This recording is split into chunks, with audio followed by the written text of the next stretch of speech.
The first seconds strike like a hard slap from the Texas sun in July 1944. Dust blowing across a dying ranch, a jammed windmill frozen against a sky the color of hammered tin, a farmer cursing under his breath because the last trickle of water from his only pump has slowed to nothing. The U.S. War Food Administration's Texas POW labor report for 1943 to 45 lists the same three killers of a windmill: a seized rotation shaft, bone-dry gear teeth, and blades that fail to catch wind. Here, on a ranch outside Hearne, all three have collided at once, leaving animals panting, soil cracking, and a man named Wesley Harper, watching the end of his season, creep toward him like a dust storm. Just then, a German prisoner from Camp Hearne steps forward, thin, sunburned, sleeves rolled, eyes sharp despite months of war. He suggests the unthinkable: turn it against the wind. Harper laughs so loudly the chickens scatter. Every rancher in Texas knows windmills face the wind. To do the opposite sounds foolish, reckless, practically suicidal for the machine. Harper mutters, "That's stupid. Boy, windmills face the wind." The kind of dismissal hardened farmers use on green hands and salesmen alike. But the POW doesn't flinch. He points at the jammed brake assembly, the tension arm locked tight like a clenched fist. His voice stays level. "Not when your brake is jammed." Harper stops smiling. In a place where machinery can mean survival or ruin, confidence like that lands with weight. A gust sweeps through the barren field, rattling the metal sheets of the barn. The windmill, dead and still, refuses to budge. Inside Harper's pocket sits a folded ration notice from the War Food Administration warning farmers that every gallon mattered. Every livestock death weakened the national effort. Every broken pump risked a report, an investigation, a fine. The stakes of this little patch of earth stretch far beyond Texas. Months earlier, the government discovered that farms using POW labor produced nearly 30% more wartime food output, and this ranch was counted among them. Losing a windmill now would be a dangerous setback. The other POWs watch, whispering in low German, the kind of barracks gossip that circulates in every camp: who used to be a machinist, who used to be a millwright, who once repaired a steeple in Thuringia with nothing but rope and stubbornness. Harper doesn't understand the words, but he senses the shift. These aren't just captured soldiers. They are men raised around tools, barns, and village workshops older than Texas itself. The tension of the moment hangs between them like a held breath. A broken machine, a desperate farmer, a proposal so absurd it borders on comedy. But beneath it lies the seed of a revelation the audience can feel coming: that the most ridiculous idea in the field might be the only chance to save the ranch. Before moving forward, a small pause. The kind of cinematic breath that lets the dust settle before the next strike. If you value stories like this, don't forget to like and subscribe. It helps preserve forgotten chapters of history. And tell me in the comments, where are you watching from and what time is it for you right now? The Texans assumed the Germans were simply bodies on loan, extra hands to pick cotton, haul feed, mend fences. They never imagined these men carried a lifetime of craft inside their scars. By August 1944, Camp Hearne's intake logs showed more than 4,800 POWs, many from shattered Wehrmacht units that had fled across Tunisia or crumbled in Sicily. Among them were woodworkers, millwrights, and village mechanics whose trades had been inherited long before Hitler's war devoured Europe. Men who once repaired barn doors in Hesse, carved lintels in Baden, or rebuilt wagon hubs in Bavaria.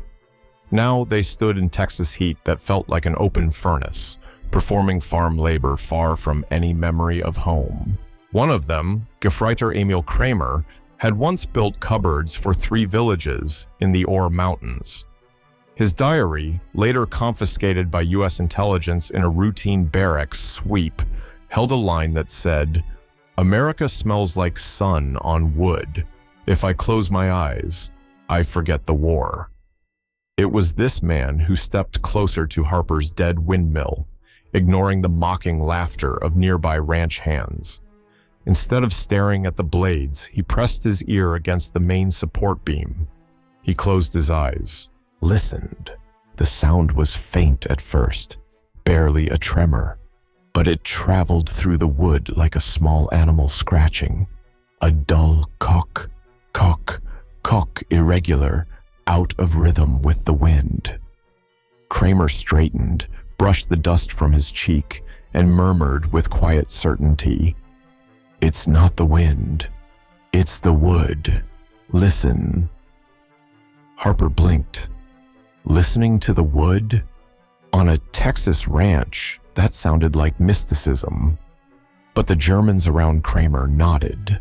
They had seen this before, on barn cranes, on village water pumps, on church weather vanes battered by winter storms. This was no poetic moment. It was physics. Wood that clamps a rotating shaft always communicates its suffering. A cracked sleeve changes tone. A compressed ring distorts resonance. For Krämer, trained in small-town craftsmanship, the diagnosis was immediate. A wooden collar deep in the windmill's throat had split, squeezing the shaft just enough to seize under strong gusts.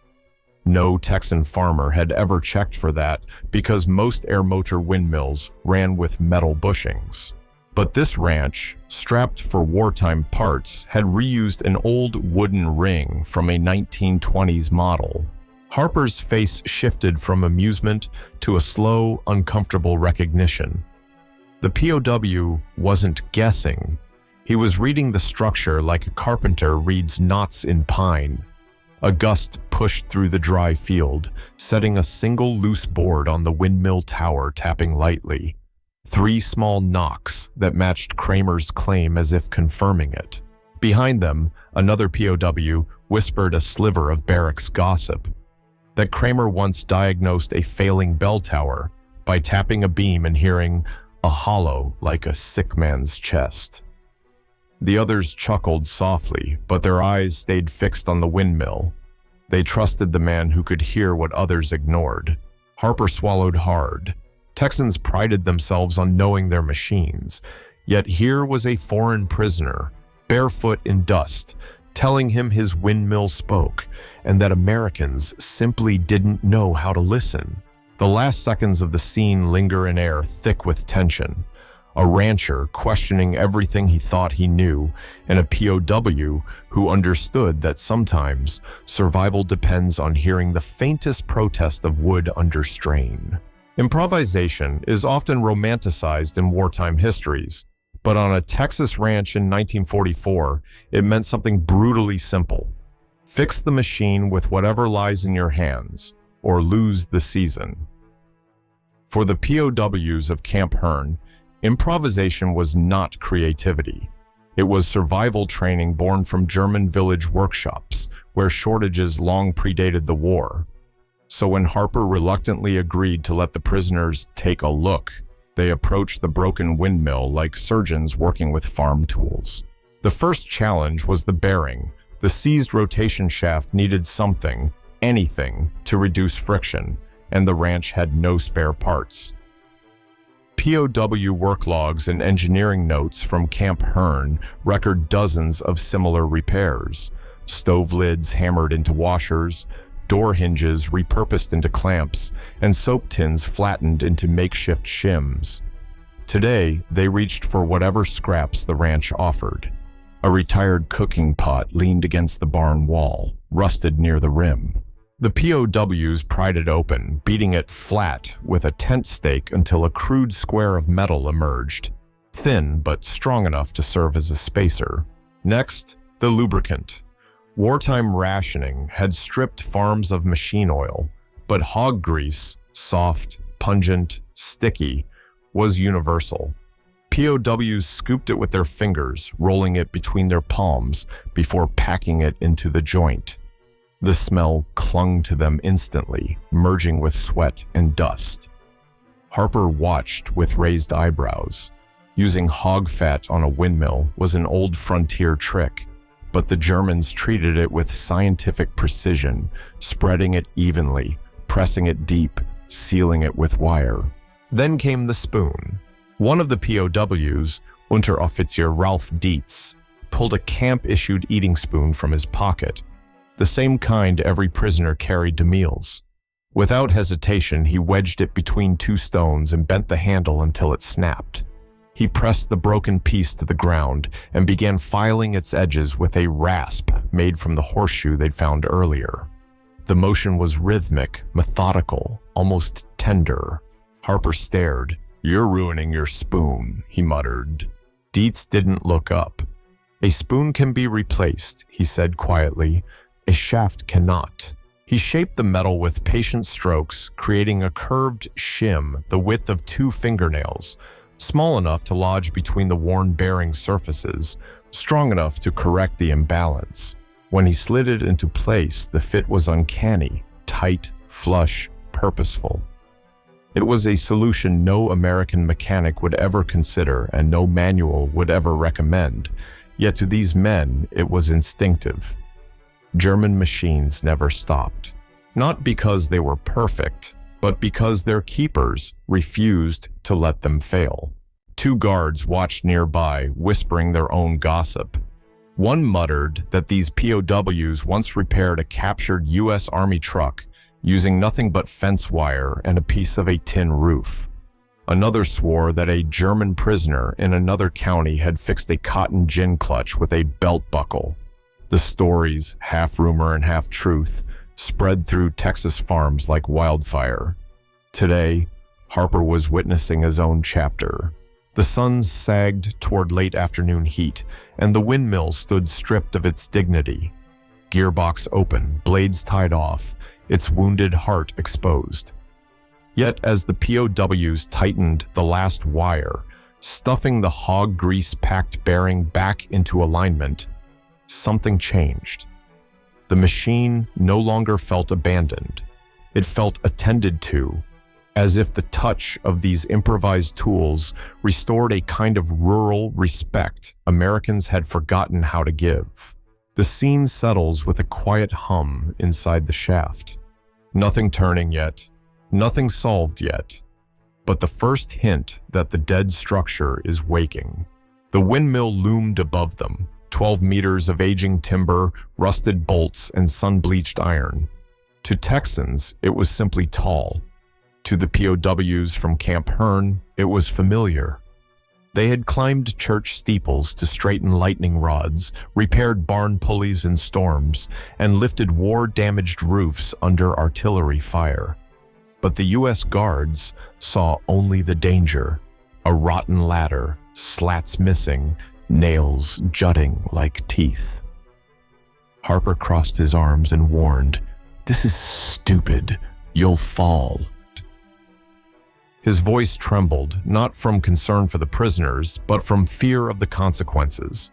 An injured POW meant paperwork, hearings, maybe the end of his labor assignment. The Germans were already preparing.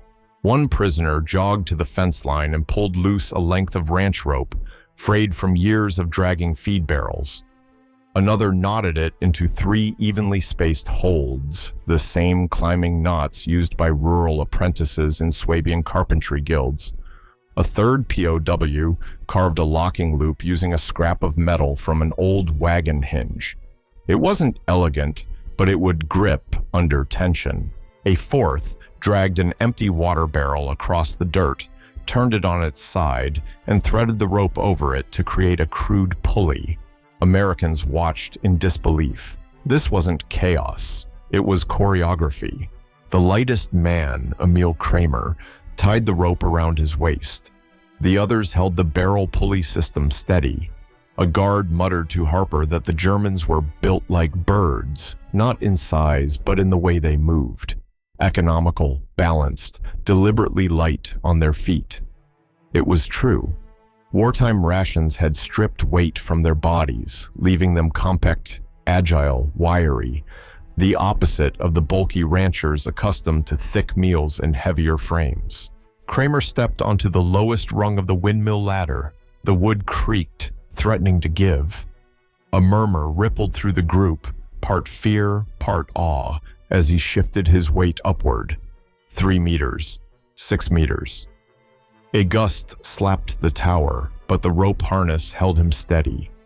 Squinting against the sun, he climbed like someone who had scaled towers his entire life. "Where'd you learn that?" Harper called up. Krämer paused only long enough to answer. "We fixed church towers back home." It wasn't bravado. It was truth. In the Ore Mountains, boys were brought into trades early. Heights were part of the job, and fear had no place in a tradition older than any Texas ranch. As he climbed, the Germans on the ground exchanged quiet gossip. How Krämer once repaired a turret roof during a winter storm. How he hung from a bell frame by one arm to tighten bolts. How his mother used to say he was born climbing. 10 meters, 11. Harper swallowed hard. He had never seen anyone climb a windmill without shaking, but Krämer's movements were calm, almost gentle, as if he respected the structure the way a violinist respects wood grain. Reaching the top platform, he straddled the beam, unrolled the rope, and hammered a metal spike into the tower's side, anchoring a makeshift belay point. The view from up there would have been harsh, yellow fields fading toward drought, cattle bones half buried near the fence line, the ranch sagging under wartime shortages. But Krämer focused on the gears, the tail vane, the seized joint. Below him, the POW crew tugged the rope rhythmically to stabilize the tower, their bodies moving as one, like a workshop team resurrecting something too stubborn to die. Harper wiped sweat from his brow. This wasn't stupidity, it wasn't luck. It was a level of competence that forced him to reevaluate everything he thought he knew about the men in khaki prison uniforms. The part ends with Krämer balanced at the top of the tower, wind brushing his sleeves, tools hanging from his belt. The entire ranch waiting for the next revelation in absolute, breathless silence. From the top platform, Krämer crouched beside the vane tail, an Aermotor-style metal fin meant to pivot the blades toward incoming wind. At first glance, nothing appeared wrong. The welds were old but intact, the rivets weathered but solid. Yet something felt off. He squinted, studying the way sunlight hit the metal edge. Then he reached for a small stick, no thicker than a pencil, that he had carried up tucked behind his ear. He held it vertically, letting its shadow fall across the vane. The shadow drifted slightly, just slightly, off the expected line. A misalignment, a deviation too small for most eyes. But to a village mechanic raised among mill wheels and gear shafts, a few degrees meant everything. He adjusted his angle, checked again, then leaned over the platform and called down. "The tail is wrong. 4 degrees. That's why it's dead." Harper stared up, face blank. 4 degrees? That was nothing. That was invisible. That was the kind of problem no one in the county would ever bother measuring. But the POW's tone held no doubt. According to a 1940s mechanical failure study on American Aermotor windmills, even a deviation as small as 3 to 4 degrees could cause complete wind rejection, what engineers called a dead stall. The windmill simply refused to face the wind, like a stubborn mule turning its head away. Below the tower, the other Germans exhaled in relief. They trusted Krämer's instinct. He had been trained in the kind of pre-war craft where precision wasn't a luxury. It was survival. He had once repaired a grain mill wheel in Saxony by adjusting its tilt by the width of a fingernail. In the barracks, men still told the story of how he corrected a misaligned farm gate hinge by shaving 3 millimeters off the wood. They joked that he could hear crooked metal from 20 meters away. Now he set to work. Using a bent nail as a gauge and the broken spoon shim from earlier as a straight edge, he loosened the adjustment bolt and tapped the vane tail gently. Tiny increments, deliberate breaths, each movement tested by the play of sunlight and shadow. Below, the Texans watched in baffled fascination. This wasn't the brute force fixing they were used to. It was almost delicate, more violin tuning than ranch repair. Harper looked down at his boots, suddenly unsure. Texas farmers prided themselves on knowing the land, the wind, the tools. Yet the German above him had seen something he'd missed all these years. It made him wonder, how many small misalignments had he ignored on this ranch? How many crises were born from details he'd never learned to notice? Krämer tightened the final bolt. The wind hit the vane, and for the first time in months, the tail shifted smoothly, catching the breeze as if waking from a long, stubborn sleep. The blades groaned, then twitched, then gave a hesitant turn, just one, but enough to send a ripple through everyone watching. The moment carried a strange emotional weight. The prisoners whispered among themselves, some hopeful, some anxious. One guard muttered a quiet curse of admiration. A ranch hand rubbed his neck, murmuring that this was witchcraft or genius. And here, to engage the audience directly, have you ever seen a problem so small, so invisible, that you ignored it until it nearly cost you everything? Would you have trusted a stranger, let alone a prisoner, to climb 12 meters and fix it? As Krämer adjusted his stance atop the tower, a warm gust rolled across the field, brushing his clothes and nudging the blades again, this time a little farther, a little truer. Something was changing, something was aligning. Not just metal, but perspectives. The part closes with that single turning blade slicing through the sunlit air like a promise waiting to be fulfilled. The wind arrived in a long, rolling breath across the prairie, one of those warm Texas gusts that carries dust, the smell of mesquite, and the promise of either relief or ruin. Down below, everyone held still. The repaired windmill, braced and trembling like a waking animal, seemed to listen. Then, as if responding to Krämer's 4-degree correction, the blades shifted. One creak, one hesitant turn, then another. The tower groaned, wood stretching after months of stillness, and suddenly the entire mechanism swung toward the wind with a clean, decisive snap. The pump rod lurched, the ground trembled. A moment later, the pipe coughed up a burst of muddy water. Another gust hit, harder, and the blade spun faster, smoother, faster than Harper had seen all year. The water cleared, ran cold, then gushed in a steady stream that splashed against the trough like a victory drum. In the records of the Texas War Food Administration, restored water pumps were often noted as labor multipliers, capable of saving entire farms from collapse. Harper now witnessed that truth firsthand. Krämer climbed down slowly, hands shaking, not from fear, but from something deeper. He crouched beside the trough as if approaching a sacred place. When he touched the rising water, his breath caught. The temperature, the clarity, the scent of deep earth. It pulled him back across an ocean.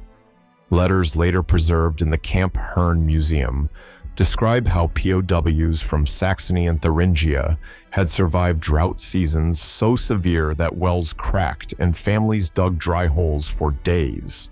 Krämer's own mother once prayed beside a collapsed village well, asking for rain that never came. In one confiscated letter fragment, he'd scribbled, "Water decides the dignity of a household." Now, on foreign soil, a windmill he repaired delivered water effortlessly, mocking the memory of his family's failed well. His eyes filled, though he tried to hide it. A fellow POW whispered to a guard, "He remembers home." The guard said nothing, Something about this moment demanded silence. Harper approached slowly, hat in hand, no longer the skeptical rancher of an hour ago. "That did it," he murmured, staring at the flow. "Son of a gun, that did it." He didn't understand the emotional storm inside the POW kneeling by his trough, but he recognized reverence when he saw it. Water meant life. That truth required no translation. The other prisoners stood together in a loose huddle. Their gossip softened. Stories about home, about streams near childhood farms, about the sound of water wheels turning beside mills older than their great-grandfathers. These were men forced into war, but shaped by villages where craft was religion and windmills were lifelines. Now, under the Texas sun, those memories surfaced with unexpected force. A sudden hush fell. Krämer dipped both hands into the stream, let the water seep between his fingers, then whispered in a brittle voice, "My mother prayed for water like this." He didn't finish the sentence. He didn't need to. For the audience, if you stood beside that trough, watching an enemy soldier cry over water, would you feel sympathy, confusion, or something in between? And do you think hardship remembers us as sharply as we remember it? A fresh gust spun the blades harder, and the windmill rose into full rhythm. The structure shook, steadied, and finally settled into a confident hum, a sound of renewal, of something lost being regained. To Harper, it was a sound of survival. To the POWs, it was a sound of home, one they hadn't heard since before their world collapsed.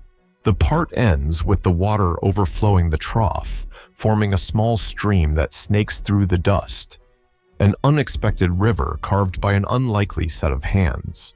The windmill's steady rhythm carried across the ranch as the sun dipped lower, turning the sky a deep copper gold. The trough overflowed in a soft cascade, soaking into the cracked soil that had begged for water all summer. For a long moment, no one spoke. The guards, the ranch hands, the POWs, they simply watched the machine turning with the quiet authority of something restored, something redeemed. Harper stood with his hands on his hips, breathing in the scene. Hours earlier, he'd mocked the Germans, tossing the word stupid like a stone. Now, the farm he'd nearly given up on was alive again. According to wartime Texas Farm Bureau oral histories, moments like these could mean the difference between feeding a county or selling off cattle in desperation. Water wasn't convenience. Water was the entire foundation of rural survival. And on this day, survival had come from men he'd barely trusted to handle a wrench. Krämer and the others gathered their improvised tools, the broken spoon shim, the wire bindings, the grease-stained cloth. Their faces were tired, sunburnt, dirt-streaked, hollowed by months of captivity. But there was pride there too, quiet and unmistakable. The windmill turned easily now, responding to every shift in the breeze. It was perfect alignment, perfect balance, the kind of repair that would outlast the war itself. Harper cleared his throat. Words didn't come easily to men raised on hard ground. He stepped up to Krämer, removing his hat. "Stupid idea," he said slowly. The POW froze. Harper's voice softened. "Son, you saved my farm." Behind him, the other POWs exchanged glances. Compliments from guards were rare. Compliments from civilians? Practically unheard of. In the barracks, they would talk about this moment for days. The moment an American rancher looked a German prisoner in the eyes and saw not an enemy, but a craftsman. Harper wasn't finished. "If this is stupid," he added, shaking his head with a crooked smile, "then we need more stupid men like you." Krämer let out a breath that shuddered in his chest. For a brief second, he almost smiled, an unguarded human reaction he hadn't allowed himself since capture. "In Germany," he murmured, "nobody listened." It was not self-pity, it was simple fact. In the Reich, his skills were swallowed by uniforms, orders, rubble. Here, on a Texas ranch on enemy soil, someone finally heard him. A distant cow lowed, breaking the silence. The smell of fresh water drifted across the yard. A guard leaned toward another and whispered a sliver of camp gossip that some German craftsmen were so skilled they'd been asked to repair American equipment quietly, unofficially, despite regulations. Another guard added that he once saw a POW fix a broken gearbox with 2 nails and a tin lid. The stories circulated quickly, and each retelling reshaped the prisoners from strangers into something closer to men. The sun dropped lower, shadows lengthened. Harper gestured toward the barn. "Come on, all of you, food's waiting." Not rations, not scraps. A shared meal, something no rule book demanded, but humanity allowed. The guards didn't object. After watching the day's work, they understood something rare had unfolded on this ranch. The POWs followed slowly, glancing back at the windmill. Its blades spun in clean, confident arcs, slicing the dusk with the quiet triumph of a machine rescued from death. For them, it wasn't just a windmill. It was proof.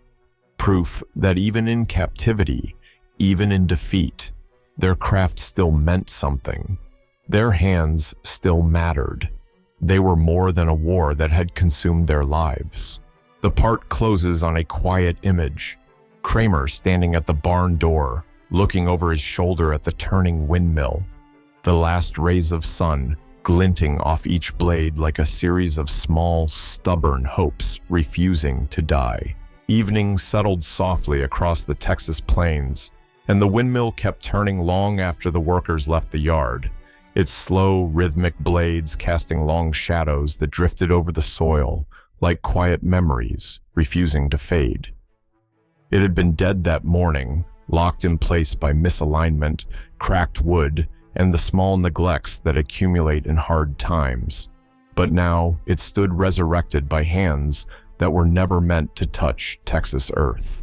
For Krämer and the other prisoners, the day carved itself into a separate chamber of memory, a place untouched by uniform numbers, guard towers, or the weight of a nation's mistakes.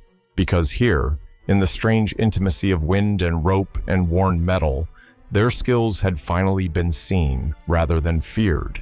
It is strange how history folds these moments into its margins, letting them linger there like faint pencil marks that only appear when the page is tilted toward the light. A broken windmill revived by an enemy mechanic. A farmer forced to confront the unsettling truth that competence can come from any direction, any uniform, any accent. A prisoner discovering that the dignity of work can outlive the collapse of everything he once believed in. These are not the stories that make it into headlines or strategy reports, yet they echo across decades because they remind us that survival, even in wartime, depends not only on strength or ideology, but on the fragile, stubborn human impulse to mend what is broken. Years later, long after the war ended, long after the prisoners returned to the ruins and recoveries of Europe, some POWs wrote that the sound of American windmills haunted them more than artillery, that the creak of blades in an evening gust carried them back to that strange summer when they were allowed, briefly, to be craftsmen again. And perhaps, somewhere on a quiet Texas night, Harper might have paused beside the same windmill, noticing how smoothly it still turned, and wondered about the men who saved it, remembering how a stupid idea had kept his farm alive.